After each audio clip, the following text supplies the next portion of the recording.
of Samantha, though quite sort of complex, she there's lots of relatable themes to her, you know, that kind of fear of falling in love, and that, you know, sort of parents moving away, achieving success at a young age. I was wondering how many of your own life experiences you were able to sort of draw on when sort of connecting with this character. Yeah, well, what I loved about Samantha was that I saw so many similarities. At the same time, she is a very different person than I am, so it's kind of the marriage of Lily and Samantha to create the character.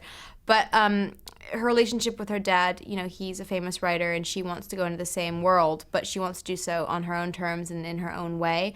And in similar aspects of my life, I'm entering into a world that my family has already been a part of, but I really wanted to wait and do it in my own way as well. And respecting and appreciating and loving what your family has done for you, but at the same time wanting to make your own path. So I did see a lot of myself in those experiences with her.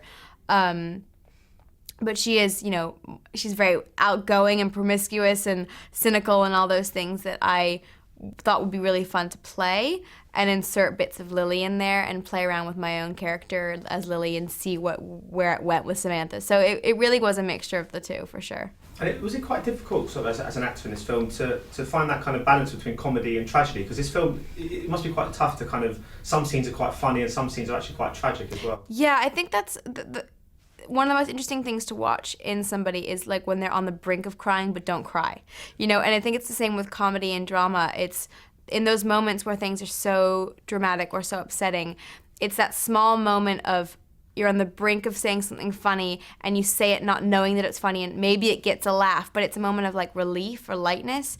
And I think those are really fine lines to play with, and it's great to be able to experiment in a film with this that has a cast and a crew that were so supportive and almost protective of those kind of chances. And it was exciting to try out, and I think it's important, like in a film that deals with things that might be quite dramatic or dark, to have those light moments, and then in something that is quite funny to still have a realness to it that could be quite sad that you don't expect.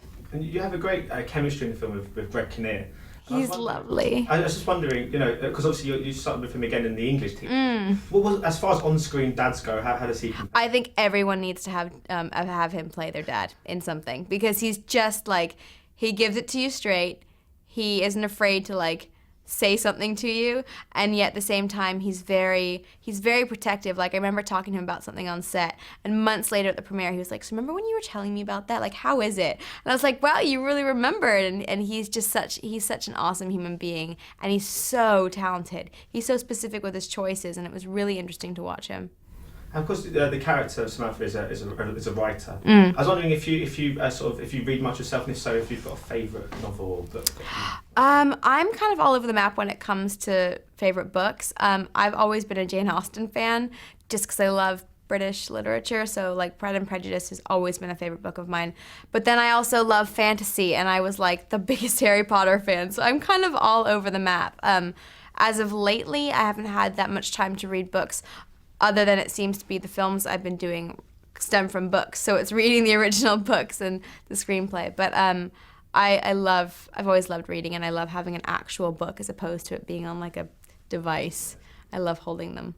Of course, because you've been in so many kind of big, well, not so many, but you've been in big fantasy movies, and obviously kind of, you know, small, more sort of independent film, not small, but, you know, smaller. No, small, yeah, totally smaller, yeah. How does this kind of compare to the big sort of Hollywood blockbusters that you've been in as well? The collaboration between the crew and the cast is so small and so tight-knit, because you're shooting for a limited amount of time, a limited amount of budget, and everyone's there for the common purpose of loving the script and the makers of the film, as opposed to there being any ulterior motives, and you, end of the day, have to care.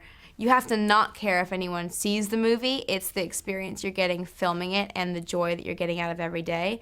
And working on smaller films is a really great counterbalance to the bigger projects, because you creatively get different things from each one. And I really get to test myself, I think, on the smaller films and take more risks, because you're working more closely with the people involved. It's really great. It's a great experience. So over the course of your career, do you think you've always kind of balanced the two? Do you think you all sort of... I'd love that. Sort of independence? Yeah, I would love that. I had my first taste with the English teacher on an independent, and this was my second. And balancing that out is a really nice way of kind of getting to try out new things and working with amazing people. Also working closer with directors and producers, because I'd love to one day direct or produce. So I feel like I get to learn a lot more on a smaller set. Because obviously you said that one day you'd like to maybe get into directing. Yeah. How much was Josh a kind of inspiration? Because he's only a young director himself. Yeah, this was his first project. He wrote it and directed it, and he's a really good friend now. And it was just, you know, he was kind of learning along the way with us, and that was great because we could really collaborate, and he really wanted our opinions, and he gave us so much freedom with his words that it really became a project that we all worked on in so many ways. And just to see him getting excited about a day of shooting was lovely. It was really, really fun. Brilliant. Well, thank you so much for Thank you. Yeah, nice to meet you. Of course.